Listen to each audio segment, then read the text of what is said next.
Hi, I'm Drew. And I'm Sam. And welcome to Drewling Samantics.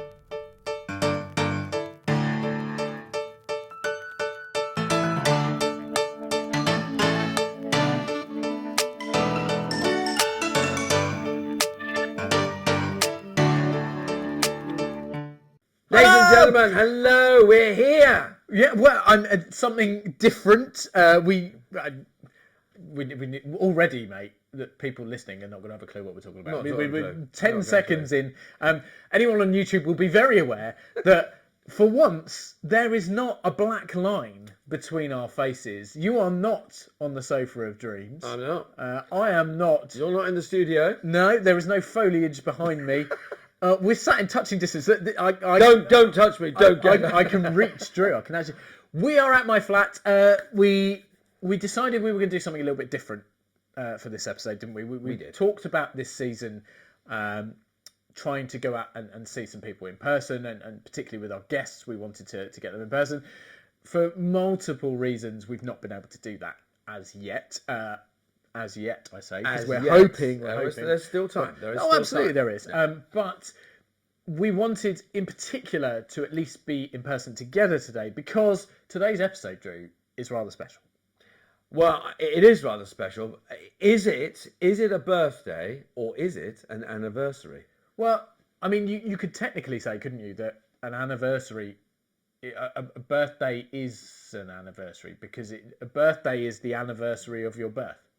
It's just how many years that haven't really cleared up. Why? No. haven't answered the question. Haven't answered this question. Why is it either or? Well, we'll tell you. We have been podcasting. We have been Drewling Samantics for 2 years today. 2 years. 2 years. It is actually today's our birthday when we're recording this. When you're listening to this or watching this, it will be 2 years and a few days. Probably. But yes, we are 2 years old, which, if you'd said that to me 2 years ago, if you told me we'd still be around 2 years, not be around, no, what am I saying? Why are you looking at me when you're saying, would you still be around in 2 years' time? I'm drinking. I think we should drink. I think we should, before I get even worse. Cheers, mate. Cheers, Happy mate. 2 years. Happy 2 cheers, years. everyone. And Happy cheers, 2 years. everyone who's listening and watching us. Yes, thank you so much. If you've been with us from the start, then tip our hats to you. I mean, absolutely. What is wrong with you? Yeah, get a life. Yeah. If you haven't, if you're only just joining for the first time, welcome to Drewling Samantics. We've been doing this rubbish for 2 years, and we're still doing it somehow. If you've dipped in and out, if you've come along halfway, if you've done one season, if you've done 5 seasons, thank you. Regardless, it's been a pleasure since the off. It really has. Things have changed a lot over the past 2 years. And actually, something we should probably mention as well, Drew, it is 2 years. It's our 2-year anniversary. It is our 2-year birthday. We are 2 years old. But equally, we're hitting another milestone. We are. We are hitting another milestone. In 1 week's time, we will be recording our 100th episode. This is on our birthday / anniversary. It is our 99th episode today. This is episode number 99. 99. So we are essentially doing this episode in person. Number one, because we haven't seen each other this year. No, we haven't. Which is madness. Happy New Year, Sam. Happy New Year. Happy New Year. Happy birthday. Happy anniversary. There we go. Tick, tick, tick. All of those done. So we wanted to get together to celebrate, because things have changed a lot. Yeah. But regardless of that, it's still important, I think, to remember why we started the podcast and to reflect back on that, and equally to talk about what has changed and why we are still here 2 years on. I think it's an incredible subject to kind of delve into. Well, we started off. We started off, and we've spoken about it obviously a lot of times, but we started off in lockdown, twiddling our thumbs, not being allowed to work, leave the house, get together. And as you know, Sam and I worked together regularly. We weren't able to do that. We weren't able to do anything really, except I got a phone call one morning, and Sam said, "Mate, we should do something about this. Why don't we get together, and chat and talk about what the times were doing to us and how we were reacting to those times of being out of work and struggling financially, not to say mentally, because it was a very stressful time, and I know I certainly went through stress about cash, work, etc., etc. But more than that, it was we discovered there were a lot of other people. There were hundreds, there were thousands of other people going through the same, but in particular in our business. And so we said, look, why don't we talk about ourselves, how we're dealing with things, and then of course we started to hear more about other people. So let's get some guests on, and we've been so lucky to be joined with so many talented, brilliant people. That was how we started. We started to try and make things a little bit easier, but we've discovered a purpose along the way. Well, yeah. We've discovered a purpose. Yeah, we're no longer just floating aimlessly and trying to entertain each other.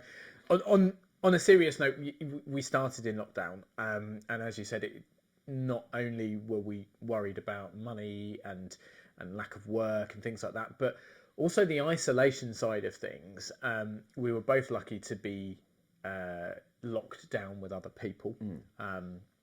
Whether those other people would agree that they were lucky, we don't know. But it was a huge strain, and particularly think of people who were locked down on their own, who must have struggled immensely. Or I'm not suggesting they all struggled immensely, but I can only imagine what a lot of people felt if they were on their own. But I missed working, but actually I missed human contact with people who mean a lot to me, or people that I was spending a lot of time with that then I wasn't able to. And in particular, obviously yourself, we worked together so often that to then go to absolutely nothing and no contact was really strange. And I have to say, as sort of dramatic as it might sound, I think the podcast went part of the way to saving me, to keeping me going. I was finding it more and more difficult to deal with the fact that my first love, my passion for work. I wonder what you were going to say then. No, you don't get that far. time. Not that far. No, but the fact that the thing that I adore, which is my job, among other things, obviously, but I'm talking from a work perspective. I've been lucky enough for the past however many years to be doing a job that means the world to me and I really, really enjoy. That was taken away from me through no one's fault, other than maybe some random Chinese person eating a bat. I'm not allowed to say that, probably. Yeah, just imagine you didn't hear that. Other causes of COVID are available. Yes. Sorry to all the population of bats out there. I'm not blaming all of China. you. Oh yeah, them as well. Yeah, them as well. Yeah, there's a lot of them. No, they're gonna. We're gonna get letters now. Yeah, emails, letters. We're not going to make it to 100. Twitter, We're 99 is the end. It, that's it. We've done so well. We've not offended too many people, and a whole nation. Wow. And a breed of small mammal. There we go. Yeah. But anyway, back to serious rather than me just insulting everyone. Being able to speak to you and to vent and to chat and to rant and to take the piss and all those things that were gone because we weren't working together were brought back to me by doing this podcast. And what we found was that other people liked listening and liked to hear what we were chatting about because they either had similar feelings or they were maybe unaware, because let's face it, things like Netflix, Amazon Prime, TV on demand all kind of kept going. So certainly. people were still able to have those outlets for TV, video, film, radio. There were lots of things that kept going that perhaps didn't make it as obvious or as there wasn't an absence, despite all the actors being locked away and whatever. Things kept going, so perhaps it wasn't as clear to some people, and I'm not suggesting that they weren't aware, because I'm sure they were, but it didn't accent the fact that we weren't working at the time and that there wasn't the call for what we were doing. So I think it was quite valuable for people to see and hear that, and we got a lot of is it sympathy the right word? Empathy? I don't know whether. I think because it starts. Sam, I agree with you, Sam. I think that everybody turned to technology, and it was. If you couldn't perform, you perform stuff online. I mean, my wife Verona, who's been a guest on here, she took her children's show online. People took a lot of things online, and people, you say, well, you two wanted to chat. Sam and Drew wanted to chat and get over things. Why make a podcast? I think we decided because everything, well, not everything, but things started to go online. But we did want to reach out to people and say, look, if you are sitting there as an actor. And you're waiting for work or waiting to be able to start work again. If you're not talking to friends, or if you're feeling isolated and depressed, and the business did take a big kick until the government sort of went, okay, you may need some help here. So people were very the worry about the business and the profession and our industry and our careers was very real, and there was a time when that pressure got very stressful, and that I certainly got very worried about things. And then the reaching out to each other and saying, my mate's on the other end of the phone. Wouldn't it be nice if other mates could be on the end of the phone? If we could actually talk to people and say, we know what kind of shit you're going through, because we're going through it as well. And here's Drew and Sam having a bit of a giggle, a bit of a laugh, a bit of a rant, a bit of a moan, and hopefully we're saying some of the things that were important to you at the time. What we've discovered since then, that we've gone a little bit further than that, haven't we? Yeah, I think things have. I mean, obviously, it hasn't disappeared yet, but it isn't what it was. The lockdown ended, and then it started again, and it ended and started again. Several times. I mean, let's face it. COVID retired more times than Madonna. And still came back. But but we found. I don't know where that came from. It just something came into my head suggesting that we need to vaccinate against Madonna, and it just. How many more people can we offend? I know we're doing really well, aren't we? If we try really hard, we will get cancelled before we get to episode 100. So I mean, we have moved on since then, and the world has moved on, and we've also tried to document through our wonderful guests and our work how the business is slowly bouncing back, and that became important to us as well. Yeah, and it was an opportunity as well that, and this sort of came from comments, responses, feedback that we got based on the early episodes, that people found it really interesting to hear stories and accounts from people heavily involved in the industry, but perhaps that don't spring to mind initially because their names aren't blown up big on the posters for the massive movies. So we had stunt people that run theatrical venues, makeup artists, writers, directors, all the people that go together to create incredible theatre, film, TV, live music, live production that are, I'm not going to say forgotten, because I don't think they are forgotten, but perhaps they are not praised enough. They're a little bit taken for granted, aren't they? We take it for granted that there's going to be a cameraman and a director and a lighting man and a sound man there. But they became a little bit, because suddenly everybody in the business was saying, and then the other people in the business were going, don't forget, there's a person behind the camera, there's a person in wardrobe, there's a person in makeup who have also lost their jobs. It's not just the actors and the stars and people like Sam and I, the actors working. There were other people that were losing, and that became important to get. As Sam said, get those on as guests. And equally from there, as you said, because we moved on from the unwelcome guest, it was still as important to talk to those people and find out, because they are the people that help creation happen. Absolutely. And it was fascinating to hear their stories, and we're still lucky enough that we have incredible guests coming on every other week to chat to us about their side of the industry, their expertise, their specialties. And we've learnt so much, and we are blessed to have such incredible, talented, varied guests. Go on, I'll tell you. Should we do it? Should we say thank you? So we will thank each and every one of them. And I'm going to make a thing of this. We sat down earlier, Drew and I, and we were going, right, can we can we remember everyone that's been on? Because that sounds awful if you say, no, we can't remember every single guest. We have had quite a few, though. Let's face Well, it. and this is it. So is it 41 people have graced us with 41 guests. 41 guests Yeah. over 37 weeks. 37 episodes. Guest episodes, That yeah. people have come and joined us from every sort of background and area within the industry that you could possibly think of.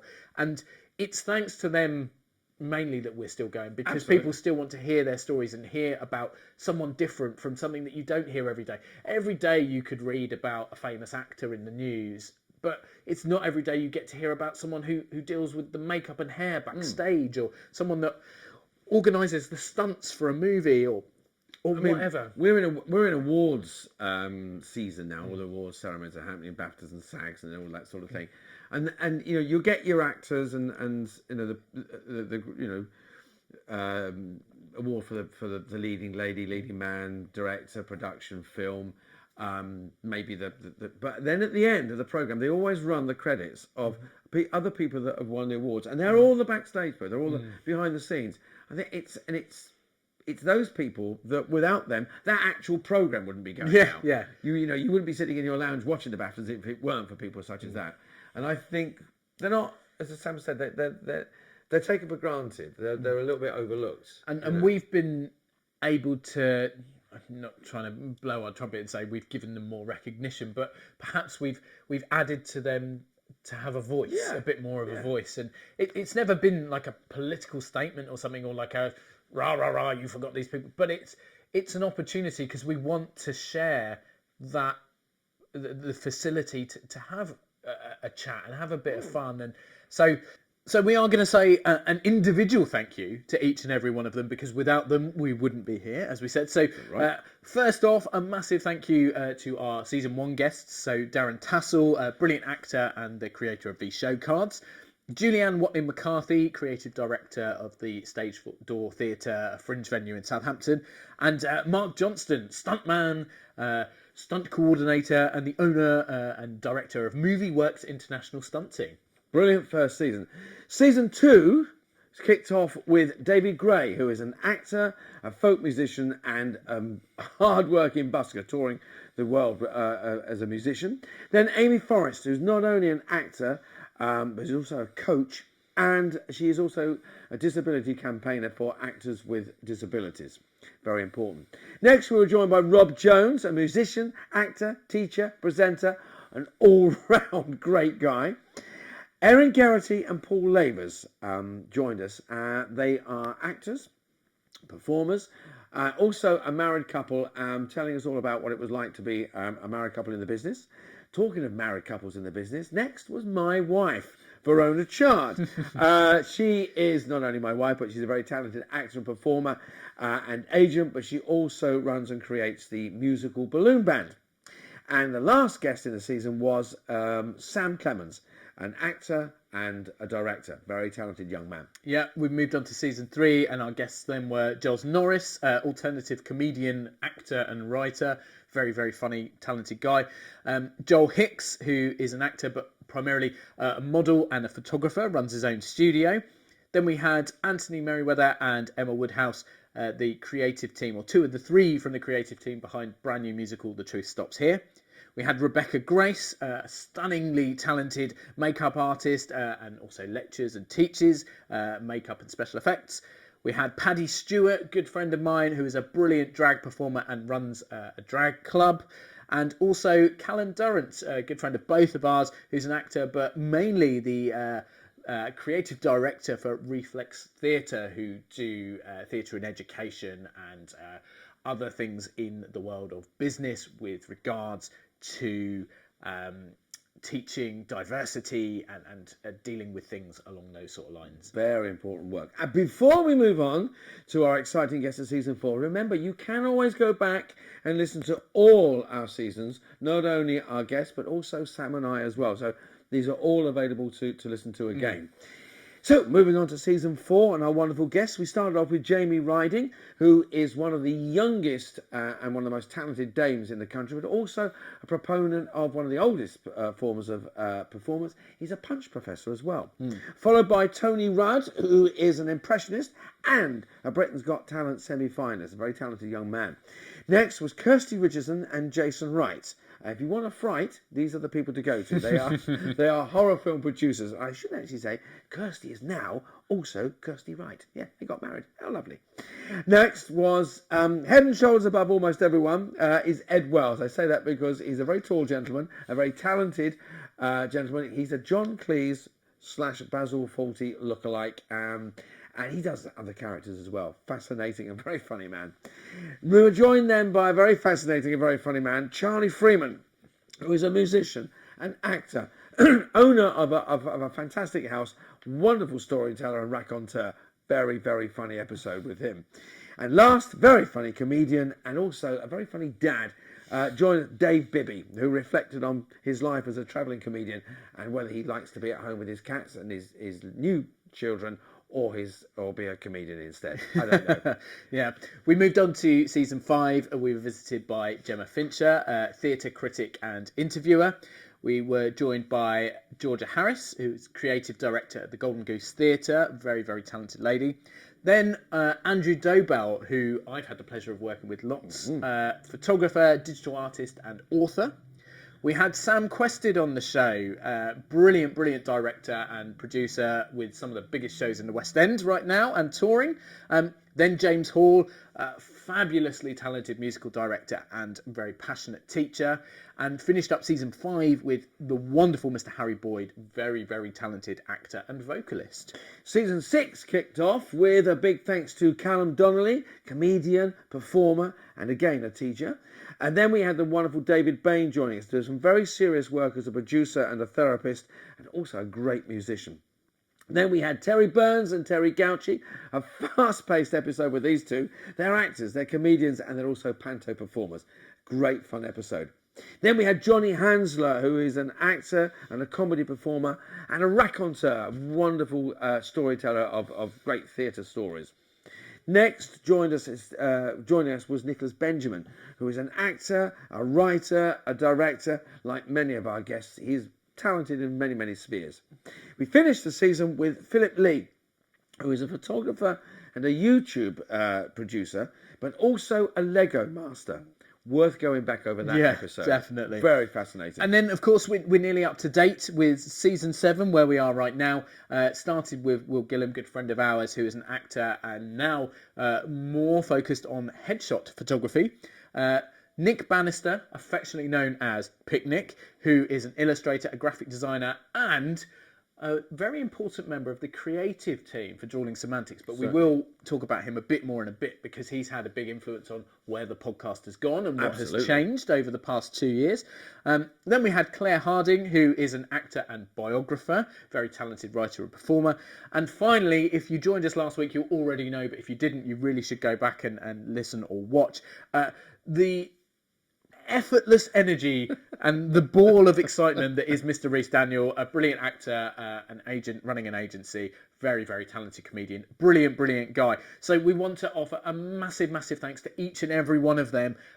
If you haven't already, please do go back and listen to their episodes. Absolutely. Because they have got us to where we are right now. They've helped create Drewling Samantics as it now appears, and they are just a big part of the family, so we owe them a debt of gratitude. Huge debt of gratitude. Yeah. And we have to say we have more guests coming. Yes. So join us for more, and as Sam said, go back and listen to some of those. Some of those episodes are all of them are absolutely brilliant. Yeah, so thank you to all 41 of our wonderful guests so far, over 37 fabulous episodes. They've been brilliant. And yeah, we are here now still because we keep getting these amazing people coming on, telling their stories and just allowing us to visit their little corner of the industry. Yeah. And in between those episodes, of course, Sam and I have regularly got together and over the airways, moaned, whinged, celebrated, insulted, bantered our way through all the other weeks of Drewling Samantics. We've been here, and it's been from those early days of holding each other together to watching each other go out and work. And we've as you said, we've only taken a break this past Christmas because work just would not permit us. But we've never missed a week. Wherever we've been, we've had various backgrounds to our studios, YouTube videos, corridors we've been recording in, strange rooms. Several times Sam came out of the closet. It's not quite what happened, but there was a wardrobe. There was a wardrobe in the background. It was all a bit odd, but I think it's, without again blowing our own trumpet, I think to have released 99 episodes in the space of 2 years, I think it's quite a thing to manage, and it's always been an absolute pleasure. Now, I wouldn't say it's always been easy. No, particularly from a management perspective, trying to find the time and organise things, it has been a challenge at times, particularly if you've been away, I've been away, both of us have been away, we've had a lot of other stuff on, but we've endeavoured to keep it going because, number one, we have a passion for it, it makes us happy. Number two, we know we have a very loyal following who tell us how much they enjoy the show and like it to keep coming out. And we would like to think that will long continue. I mean, we will do our best to keep it coming as long as people want to listen and watch. Yeah. I mean, we mentioned Nick Bannister Picnic a little while ago. On our first 4 seasons, Sam was handling all the imagery that goes out on our social media. So not only were we getting together and having a chat, and I would go away and write a few things, Sam in the meantime was putting together our social media posts and all the imagery, and on top of editing stuff. So it kept you very busy. I was very busy. He loves his technology, but also likes to get to sleep occasionally and have something to eat. Yeah. So for season 5, we were very, very lucky to have join us Nick Bannister, Picnic as he's affectionately known, who now does all our imagery. And if you haven't seen it on our social media, go just have a look at his pictures. Facebook, Twitter, Instagram. Hang on, we need to drop those in, don't we? So Facebook, we are at Drewling Samantics. Instagram, we are at Drewling Samantics. Twitter, we are at Drew_and_Sam. I think. Yes. At Drew and Sam, because Drewling Samantics was too long. Sort it out, Elon Musk. Come on now. And YouTube, if you're not watching us currently, if you are, you already know, but we are, again, youtube.com/at Drewling Samantics. So please do follow us on all social medias and keep up with everything there. But yeah, as Drew said, I started out doing the imagery, but to be honest, to try and get it all done at a high standard was taking up a lot of time. Not that I didn't want to commit the time, but also had to be realistic and had to make sure that things were right. And to have Nick come on board was amazing. He's just so talented. So to have him creating our pictures, which he's still doing now, and we're still amazed each time at what he does for us. So just go on Instagram and give him all a like, because that'll make him smile. It will. So yes. Limitless imagination, that man. Limitless imagination. He has, absolutely. He's very, very talented. And I guess that sort of, it brings us nicely full circle, because we've thanked all the guests that have been on the show because they've helped create that. We should also say thank you to family, friends, loved ones, partners, because their love, support and patience have enabled us to keep doing this as well, and long may it continue. We've thanked Picnic for doing what he does, and also we did say it early doors, but let's say it again, thank you to every single person that tunes in, that downloads the audio episodes or watches on YouTube or streams from wherever you may be. Without an audience, this would just be me and Drew having a call and having a rant. Yeah, and maybe that's almost what it started out as, where we weren't necessarily looking for a large audience. It was more to see how it would be taken. But now our audience is what makes us keep going. And we just want this to keep going as long as people want to keep listening and watching us. That's why we're here, because we want this to inspire, to entertain, to cheer up, to shock. Anything we can do for those of you out there who are interested and who give us the time to listen or watch, we just want to keep doing that for you. So And thank you. we've got lots more guests to come on, lots more people with things to say, things that we can learn from, and just entertain. I mean, we have a lovely guest coming up next week for our 100th episode. Yeah, can't wait for that. What a joy! What an honour to be on episode number 100. Yes. Who have we got? Yeah. Well, but no, we have got a fabulous guest next week. So on that note, I guess. Well, we should probably do what we do best. Yeah. Which is have a bit of a drink. Absolutely. So, thank you all once again for tuning in. This episode has been quite reflective. It's maybe not been what you expected or what is normal for us. We haven't gone into the news of the industry, but what we felt this was massively important because we wouldn't still be here without all the people we've discussed today, and we wanted to make it clear that we are enormously grateful that we are still here. absolutely. But equally, we wanted to celebrate the achievements that we have had with everyone that supported and helped. And here's to the next 99/100. Cheers everyone. See you later.